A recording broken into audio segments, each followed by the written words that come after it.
விளக்கேத்தும் எண்ணெய்னாலே நக்ஷத்ரா. 5க்கும் மேற்பட்ட நறுமணங்களில் நக்ஷத்ரா விளக்கேற்றும் எண்ணெய்.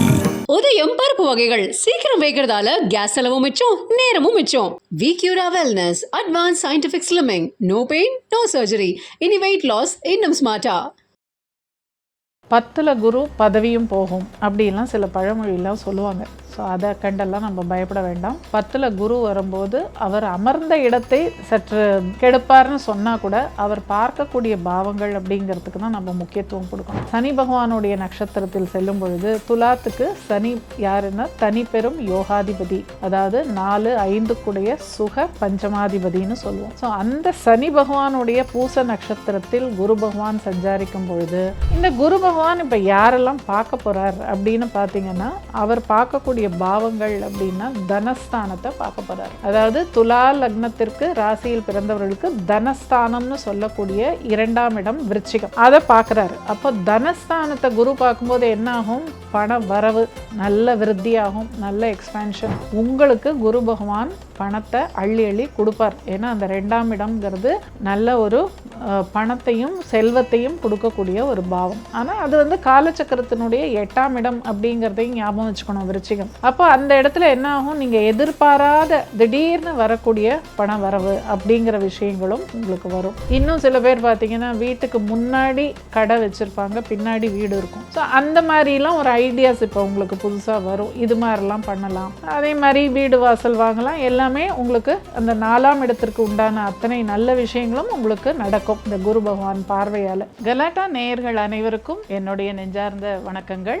நான் Jaya Ravi, astrologer and life coach. இந்த 2026 குரு பயிற்சி உங்களுக்கு எல்லாம் எப்படி இருக்கும் அப்படிங்கிறத பார்க்கலாமா? முதலில் நம்ம வந்து குரு பயிற்சியை பற்றி ஒரு இன்ட்ரோ அப்படிங்கிற மாதிரி நான் சொல்கிறேன். இப்போ இந்த 2026 ஜூன் மாதம் 2ஆவது நாள், அதாவது ஜூன் மாதம் 2ஆம் தேதி குரு வந்து மிதுனத்திலேருந்து கடகத்துக்கு பயிற்சி ஆகிறார். ஸோ இது வந்து எப்படி இருக்க போகுது இந்த குரு பயிற்சி அப்படிங்கிறத நம்ம பார்க்கலாம். இது வந்து உச்ச குரு பயிற்சி அப்படின்னு இதை ரொம்ப ஸ்பெஷலாக நம்ம சொல்கிறோம். இது வந்து திருக்கணிதப்படி நான் இங்கே சொல்கிறேன். வாக்கியம் அப்படிங்கிறது பொதுவாக கோவில்களில் மற்றபடி இந்த வீட்டில் பண்ணுற பண்டிகைகள் இதெல்லாம் வாக்கியப்படி பண்ணுவோம். பட் இந்த தனி மனிதன் ஜாதகத்துக்கு நம்ம பொதுவாகவே திருக்கணிதம் அப்படிங்கிறது தான் எடுத்துக்கிறோம். ஸோ இந்த குரு பயிற்சி எல்லா பயிற்சிகளையும் ரொம்ப ஸ்பெஷல் அப்படின்னு நம்ம சொல்கிறோம். ஏன் அப்படின்னா இந்த இடத்துல குரு வந்து கடகத்தில் உச்சமாக போகிறார். உச்ச குரு அப்படின்னாலே எல்லாருக்கும் நிறைய எதிர்பார்ப்புகள் இருக்கும். ஏன்னா இந்த இடத்துக்கு அவர் வரத்துக்கு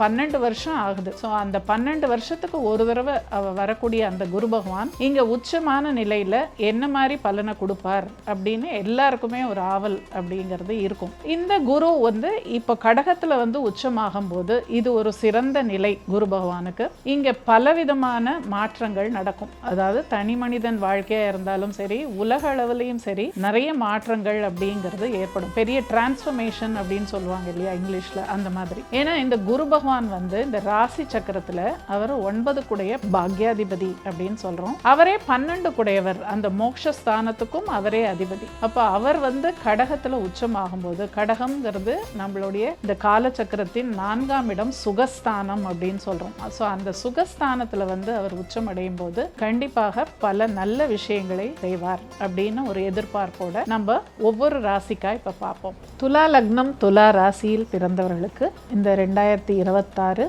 குரு பயிற்சி பலன் எப்படி இருக்குன்னு பார்ப்போம். இப்போ குரு பகவான் உங்களுக்கு இத்தனை காலமா பாக்யஸ்தானத்துல இருந்து மிதுனத்தில் இருந்து இப்போ இந்த ஜூன் மாதம் 2ஆம் தேதி அவர் கடகத்துக்கு உங்களுடைய 10ஆம் இடத்திற்கு பயிற்சி ஆகிறார். ஸோ 10ஆம் இடம் அப்படிங்கிறது கர்மஸ்தானம். 10ல் குரு பதவியும் போகும் அப்படின்லாம் சில பழமொழியெல்லாம் சொல்லுவாங்க. ஸோ அதை கண்டெல்லாம் நம்ம பயப்பட வேண்டாம். 10ல் குரு வரும்போது அவர் அமர்ந்த இடத்தை சற்று கெடுப்பார்னு சொன்னால் கூட அவர் பார்க்கக்கூடிய பாவங்கள் அப்படிங்கிறதுக்கு தான் நம்ம முக்கியத்துவம் கொடுக்கணும். பொதுவாகவே துலா லக்னத்தில் பிறந்தவர்கள், துலா ராசியில் பிறந்தவர்கள் அர்ப்பணிப்பு குணம் கொண்டவர்கள் அப்படின்னு தான் சொல்லுவோம். அதாவது அவங்களுக்கு எந்த ஒரு விஷயம் பண்ணுறாங்களோ இல்லையோ, மற்றவங்களுக்காக அவங்க வாழ்க்கையை அர்ப்பணிப்பு பண்ணுறதில்ல இவங்க ரொம்ப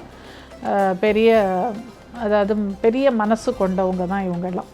ஏன்னா மகாத்மா காந்தி வந்து துலா லக்னத்தில் பிறந்தவர் தான். ஸோ ஸோ அவரை பற்றி நமக்கு தெரியும். அந்த மாதிரி தான் இந்த துலா லக்னத்தில் பிறந்தவர்கள். இவங்களுக்கு 10ஆம் இடத்துல குரு பகவான் உச்சமடையும் போது அவர் உத்தியோக சார்ந்த விஷயங்களில் நல்ல நன்மைகளை டெஃபினட்டாக பண்ணுவார். அதுவும் பூச நட்சத்திரம் சனி பகவானுடைய நட்சத்திரத்தில் செல்லும் பொழுது துலாத்துக்கு சனி யாருன்னா தனி பெரும் யோகாதிபதி, அதாவது 4-5 கூடிய சுக பஞ்சமாதிபதினு சொல்லுவோம். ஸோ அந்த சனி பகவானுடைய பூச நட்சத்திரத்தில் குரு பகவான் சஞ்சாரிக்கும் பொழுது இவர் 3-6 குடையவர் குரு பகவான். அப்போ கண்டிப்பாக இவங்க செய்கிற வேலையில் கடினமாக ஒரு முயற்சி செய்து கடினமாக உழைத்து அதில் நல்ல ஒரு பேரு புகழ் அதெல்லாம் கொடுக்கக்கூடிய ஒரு அந்தஸ்துல தான் குரு பகவான் இவங்களுக்கு அமைகிறார். ஸோ இந்த குரு பகவான் இங்கே அமரும் காலம் இவர்கள் உத்தியோகத்தில் பல புதிய முயற்சிகளை செய்து பல சாதனைகளை புரியக்கூடிய ஒரு காலமாகவும் இருக்கும்.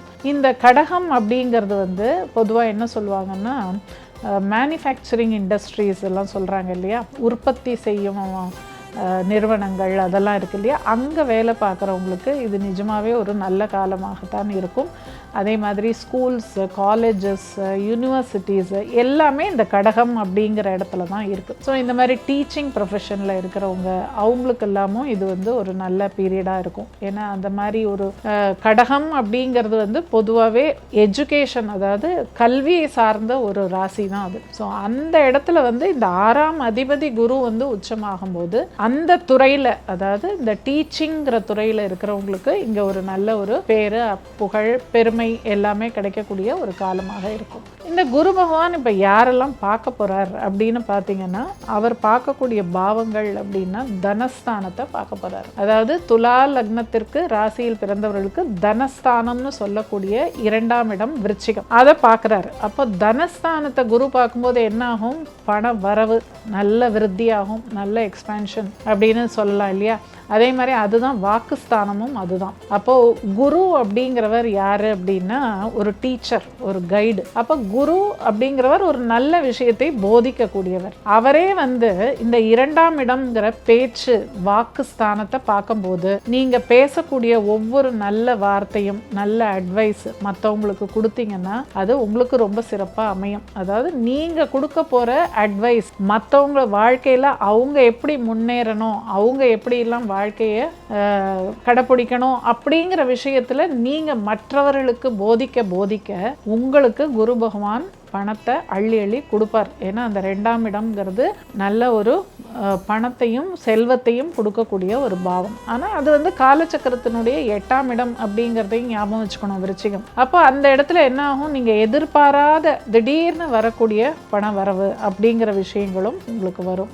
அதுவே குடும்பஸ்தானமாகவும் இருக்குது இல்லையா. அப்போ குரு பகவான் அந்த குடும்பஸ்தானத்தை பார்க்கும்போது குடும்பத்தில் ஒற்றுமை, குடும்பத்தாரோடு இணைந்து பல நல்ல விஷயங்களை பண்ணுறது, ஃபேமிலி டைம் அப்படின்னு சொல்கிறோம் இல்லையா. இப்போ இன்றைக்கி இருக்கிற பிஸி வேர்ல்டில் எல்லாரும் பரபரப்பான உலகத்தில் நம்ம இருக்கோம். அப்போ குடும்பத்துக்காக டைமே ஒதுக்க முடியலன்னு சொல்கிறவங்களுக்கு கூட ஃபேமிலி டைம் அப்படிங்கிற விஷயம்லாம் கிடைக்கும். ஏன்னா 2ஆம் பாவத்தை குரு பார்க்குறாரு. பல நல்ல விஷயங்கள் குடும்பத்தில் நடக்கும், நற்காரியங்கள் நடக்கும். ஸோ அதிலெல்லாம் நீங்கள் பார்ட்டிசிபேட் பண்ணி என்ஜாய் பண்ணுறது இதெல்லாம் அங்கே நடக்கும். அதே மாதிரி 4ஆம் இடத்தையும் அவர் பார்க்க போகிறார். 4ஆம் இடம் அப்படிங்கிறது என்ன, சுகஸ்தானம். சுகஸ்தானத்தை குரு பார்க்கும் பொழுது உங்கள் சுகமேன்மைகள் அப்படிங்கிறது நிச்சயமா பல மடங்கா உயரும். அதே அந்த 4ஆம் இடம்ங்கிறது உங்களுடைய சொத்து, வீடு, வண்டி, வாகனம், தாயார், கல்வி இதெல்லாமும் அந்த 4ஆம் இடம் தான்.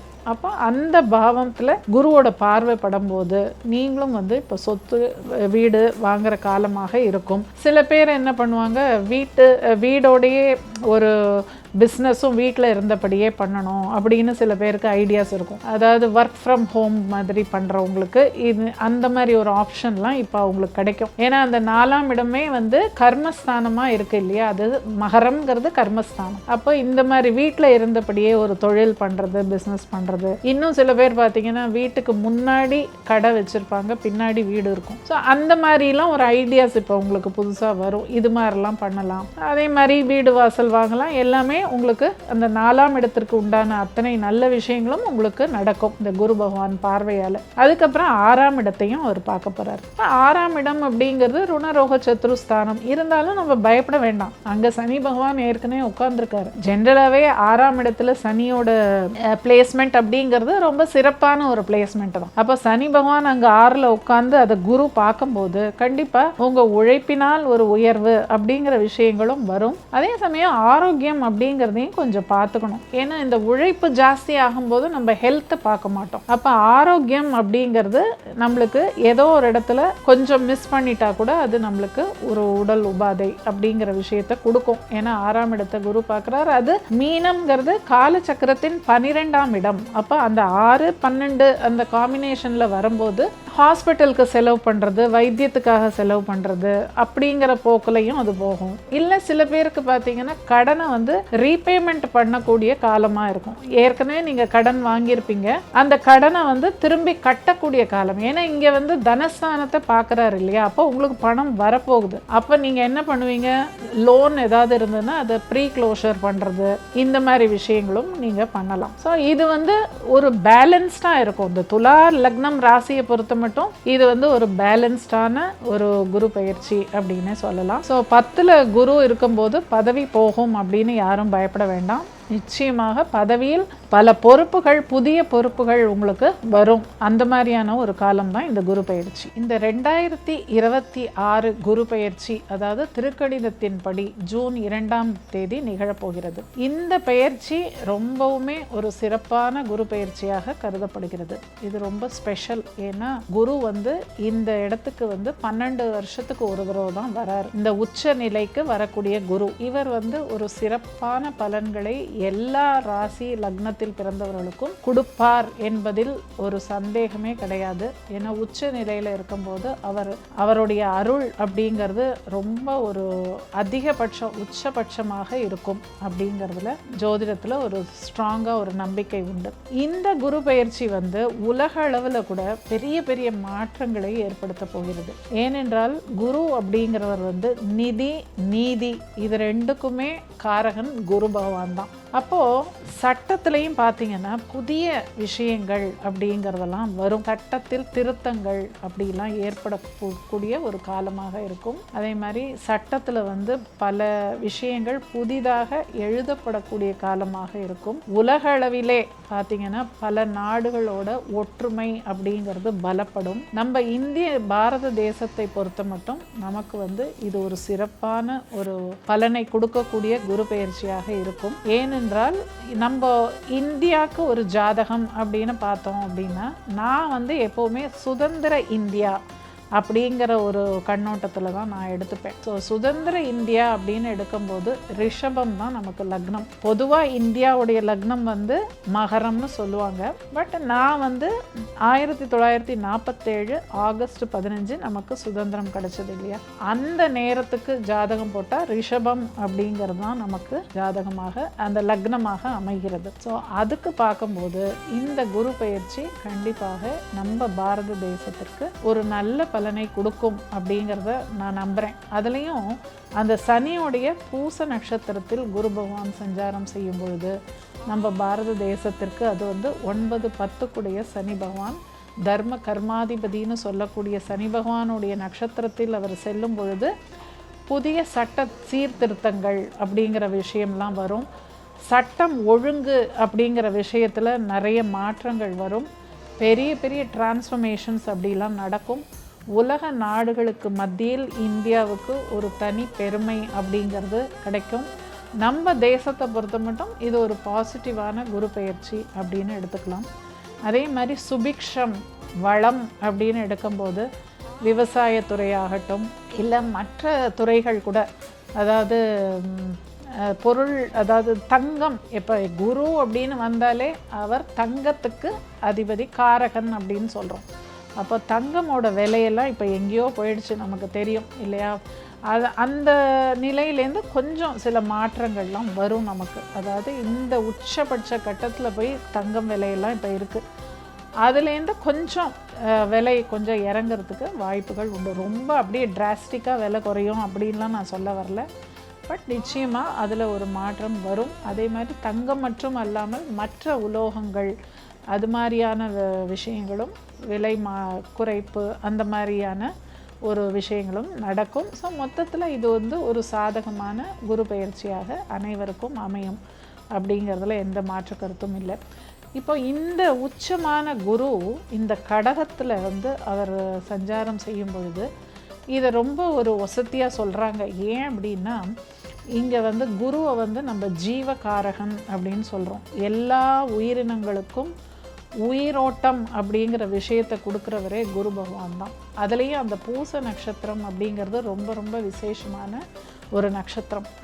அதாவது மகான்கள், பெரிய பெரிய மகான்கள் எல்லாம் பிறந்தது இந்த பூச நட்சத்திரத்தில் தான். அதே மாதிரி பெரிய பெரிய மகான்களில் ஜீவ சமாதி அடைஞ்ச நட்சத்திரமும் பார்த்திங்கன்னா மோஸ்ட்லி இந்த பூச நட்சத்திரத்தில் தான் ஜீவ சமாதி ஆயிருப்பாங்க. ஸோ அப்படிப்பட்ட ஒரு பூச நட்சத்திரத்தில் இந்த குரு பகவான் ஒரு சுப கிரகமாகி அவர் சஞ்சாரம் செய்யும் பொழுது இது எல்லாருக்கும் நன்மையை கொடுக்கும் அப்படிங்கிற ஒரு நம்பிக்கையில் சொல்கிறேன். என்னென்னா மகான்களை போய் தரிசிங்க. எவ்வளோக்கு எவ்வளோ நீங்கள் போய் மகான்களை தரிசிக்கிறீங்களோ அவ்வளோக்கு அவ்வளோ உங்களுக்கு நல்ல விஷயங்கள் நடக்கும். அதே மாதிரி ஜீவ சமாதிகள் அவங்கவுங்க வசிக்கிற ஊரில், நீங்கள் எந்த ஊரில் வேணால் இருக்கலாம், உங்கள் ஊரில் எந்த ஜீவ சமாதி இருக்கோ அந்த மாதிரியான சித்தர்கள் சமாதியை போய் நீங்கள் தரிசிச்சுட்டு வரலாம். அவங்கள்ட்ட போய் பிரார்த்தனை பண்ணலாம், போய் தியானம் பண்ணுங்கள். போய் 10 நிமிஷம் உட்கார்ந்தாலும் தியானம் பண்ணுங்கள். ஆத்மார்த்தமாக அந்த மகான்களோட நீங்கள் வந்து உங்கள் மனசை விட்டு பேசலாம். பேசும்போது அவங்களுக்கெல்லாம் வந்து மரணம் அப்படிங்கிறதே கிடையாது. ஏன்னா இந்த மகான்கள் சித்தர்களுக்கெல்லாம் அவங்களாம் வந்து இம்மார்டல் சோல்ஸ் அப்படின்னு சொல்லுவாங்க. அவங்களுக்கு மரணம் என்பதே கிடையாது. அப்போ நீங்கள் எப்போ போய் உட்காந்து அங்கே தியானம் பண்ணி அவங்களோட பேசி உங்கள் கஷ்டங்களையோ எப்போவுமே கஷ்டங்களை தான் போய் சொல்லணும்னு இல்லை, உங்ககிட்ட இருக்கிற சந்தோஷமான விஷயங்களையும் சொல்லலாம், நன்றி சொல்லலாம். உங்களுக்கு என்னெல்லாம் இந்த பிறவியில் கிடச்சிருக்கோ நல்ல விஷயங்கள் அதெல்லாம் போய் நன்றி சொல்கிறதுக்கு கூட நீங்கள் போகலாம். அது மாதிரி ஒரு தியான நிலையில் இருந்து இது மாதிரிலாம் பண்ணிங்கன்னா இந்த குரு பயிற்சி பல கெட்ட விஷயங்களை கூட உங்கள் கிட்ட வராமல் உங்களை பாதுகாத்து உங்களுக்கு ஒரு நல்ல பயிற்சியாக இந்த குரு பயிற்சி அமையும் அப்படிங்கிறதுல ஆணித்தரமாக நான் சொல்கிறேன். தயவு செஞ்சு எல்லாருமே இதை பண்ணுங்கள்.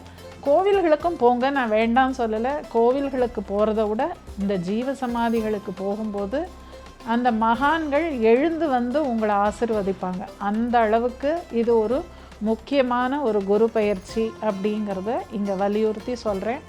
எல்லோரும் கடைப்பிடியுங்கள். எல்லோரும் இன்புற்று வாழ வேண்டும் என்று வாழ்த்தி வணங்குகிறேன்.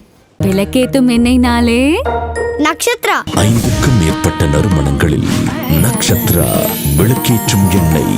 உதயம் பருப்பு வகைகள் சீக்கிரம் வைக்கிறதால கேஸ் செலவும் மிச்சம், நேரமும் மிச்சம். விக்யூரா wellness advance scientific slimming. No pain, no surgery.